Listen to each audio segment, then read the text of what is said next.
The total life is going to be the gross cost, which is 200.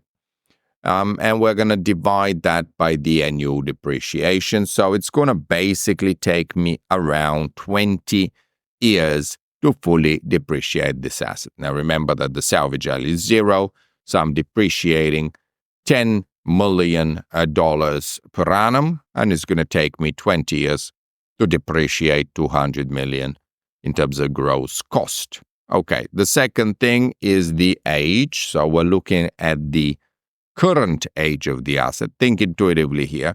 How are you going to figure out the age of the asset? Well, you're going to look at the accumulated depreciation. How many prior periods of depreciation have you already accumulated? Well, we've got 150 accumulated depreciation, but we've got 10 million of annual depreciation. That means that the current age of the asset is 15 years.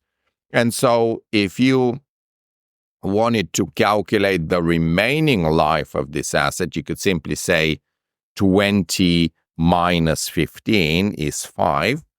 But if you don't want to cheat like that, I'm joking, what you can do is you can say, well, the gross property is 200 and the accumulated depreciation is 150. So that means that the net book value will be 200 minus 150 equals 50. So we're going to take the net book value divided by the annual depreciation, and that's going to tell me that there are 5 years remaining in the life of this asset.